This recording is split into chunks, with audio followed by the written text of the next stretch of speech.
अच्छा जी, कल जो मैंने वीडियो डाली थी सक्सेस केस की कनाडा की, उसके बाद बहुत सारी क्यूरीज उन नंबर्स पर आई।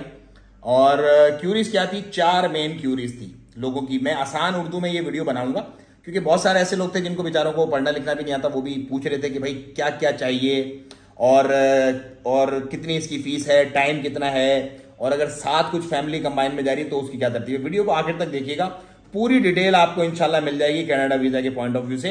और ये पूरी दुनिया के लिए ग्लोबली सेम ही है, मतलब आप दुनिया के किसी भी कोने में बैठे हो यही चीजें चाहिए होती हैं। तो नंबर 1 तो ये है कि आपका जो है स्टेटमेंट बहुत जरूरी है। Bank statement is must. 6 महीने का होना चाहिए, 6 महीने का नहीं भी आपके पास तो 3 से 4 महीने का स्टेटमेंट कम से कम लाजमी होना चाहिए। अच्छा, स्टेटमेंट तो हो गया। अब स्टेटमेंट में पैसे कितने होने चाहिए भाई? कुछ लोग बनाते हैं जो कि बहुत फजूल और बेतुका तरीका है स्टेटमेंट बनाने का। पैसे डाल के छोड़ दिए, पूरे पेज के ऊपर एक लाइन होती है, भाई इसके बाद इतना पैसा पड़ा हुआ। ये बिल्कुल फजूल तरीका है, इससे आपकी स्टेटमेंट नहीं बनेगी। ट्रांजैक्शंस होनी चाहिए। 1 रियाल डेली निकल रहा है, 500 निकल रहा है, लेकिन दत्था होना चाहिए। मेरी स्टेटमेंट जाती है ना कभी किसी वीजा के लिए, इतनी मोटी स्टेटमेंट जाती है क्योंकि उसमें ट्रांजैक्शंस हैं। ट्रांजैक्शंस बनाओ, ट्रांजैक्शन करो, पैसे डाल के छोड़ो मत। भले निकालो फिर डाल दो, फिर निकालो फिर डाल दो। शॉपिंग कर लो लूलू से, 200 पैसा की मिशकाक खरीदनी है खरीद लो। स्टेटमेंट बनाओ। ये मैं मिसाल के तौर पे बता रहा हूं चीजें। स्टेटमेंट कम से कम 3,000, 2 से 3,000 रियाल एक बंदे के लिए होनी चाहिए। कम से कम इतनी होनी चाहिए, कम से कम। अगर आप फैमिली मेंबर्स हैं, ज्यादा हैं, तो उसको मल्टीप्लाई कर लो, आप उस हिसाब से जरब कर लो। इसी हिसाब से 4 बंदे हैं तो 8 से 10,000 होनी चाहिए, 2 बंदे हैं तो 5 से 6,000 होनी चाहिए। इतनी कम से कम होनी चाहिए। तो स्टेटमेंट मस्ट है, बैंक स्टेटमेंट कनाडा वीजा के लिए नंबर 1। नंबर 2 ये कि टाइम कितना लगेगा। कल जैसे मैंने आपको बताया था, फरवरी की हमने अप्लाई किया था 9 तारीख को और 7 जून को अप्रूवल आ गई थी उसकी। तो 4 साढ़े 4 महीने के अंदर अंदर इन केसेस की अप्रूवल आ गई हमारे पास। तो आप लोगों का भी मेरा ख्याल है इतना ही टाइम लगेगा। 5 महीने पकड़ के चलो, मैक्सिमम 6 महीने कर लो, ज्यादा ही डिले हो जाता है क्योंकि बहुत बड़ी तादाद में लोग अप्लाई कर रहे हैं।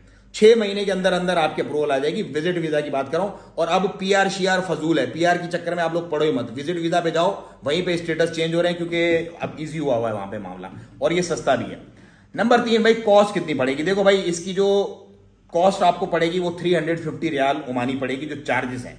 बेसिकली इसके अंदर एंड टू एंड है, ये काम बहुत है। मतलब 5 महीने उन केसेस को फॉलो अप करना। आपने देखा था 7 से 8 स्टेप थे जिसमें उनको सारी गाइडेंस दी है। तो वो पूरा प्रोसेस करवाने की 350 ओमानी रियाल आपसे फीस चार्ज होगी। आपकी जो वीजा फीस है वो इसके अंदर शामिल है, और आपकी जो फिंगरप्रिंट की फीस है वो भी इसके अंदर शामिल है, और आपकी जो अपॉइंटमेंट की फीस है वो भी इसके अंदर शामिल है। सारी फीसें लमसम 350 रियाल ये आपको होगी फीस। नंबर 4 लोग पूछ रहे थे भाई, सपोज मैं हूं, मेरे पास कुछ नहीं है, मैं एक गरीब आदमी हूं, मेरा भाई है या मेरा वालिद साहब है या मेरा कोई ऐसा ब्लड रिलेटिव, बहन है, माँ है, ऐसा फर्स्ट ब्लड रिलेटिव है जो मुझे अपने साथ ले जाना चाहता है, तो क्या उसकी स्टेटमेंट चल जाएगी? जी हाँ, बिल्कुल चल जाएगी। उसकी स्टेटमेंट इतनी होनी चाहिए कि वो आपको सपोर्ट करे, और उसका जो प्रोसेस होता है, उसकी जो फॉर्म वगैरह फिलअप होते हैं, उसके अंदर ये डाल दिया जाएगा कि भाई ये बंदा है जो इस बंदे को सपोर्ट करा और इस बंदे का इसके साथ रिलेशनशिप ये है। ये चीजें वाजे करना लाजमी है। किसी भी टॉम डिक हैरी की अगर आप उठा के लगाओगे, अपने साथ फिट करोगे तो फिट नहीं होगी। बहुत सारे ऐसे केसेस आते हैं, किसी की स्टेटमेंट उठाई, ओ जी मेरे फुप्पड़ दे, पामे दे, चाचे दा ओ है, ओ नहीं चलेगा जी।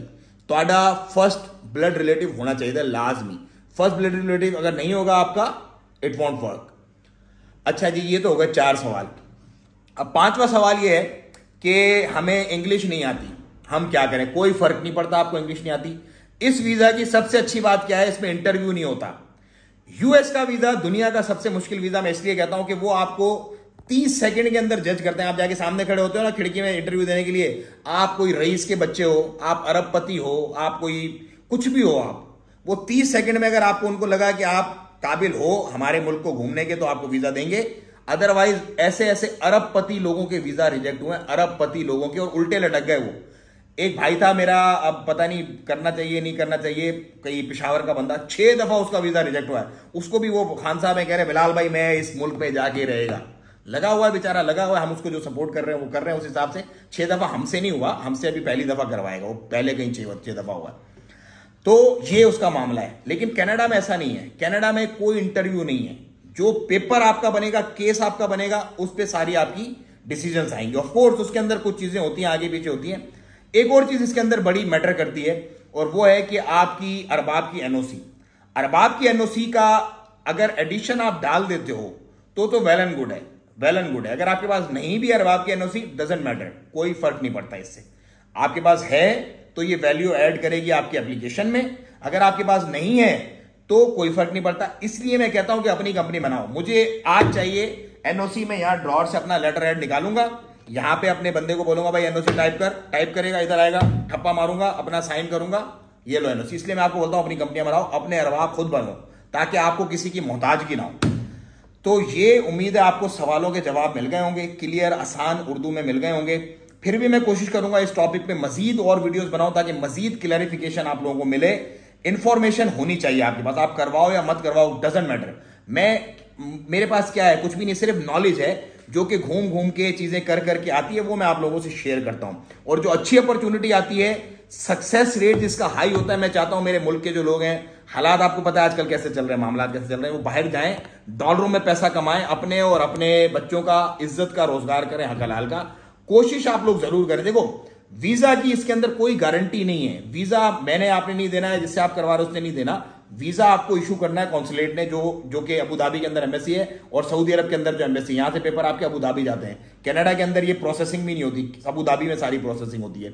उन्होंने आपको वीजा देना है। इंशाल्लाह अगर आपका केस अच्छा होगा, आपका स्टेटमेंट वर्ती होगा, कोई झेल झोल आगे पीछे नहीं होगी, ताने बाने आपके फिट होंगे, तो चांसेस आपके हाई हैं वीजा लगने के इस वक्त। तो भाइयों ये थी वीडियो, मुझे तो इजाजत, दुआओं की दरखास्त, चैनल को सब्सक्राइब करो, वीडियो को ज्यादा शेयर करो। अस्सलाम वालेकुम रहमतुल्लाहि व तआला व बरकातुहू।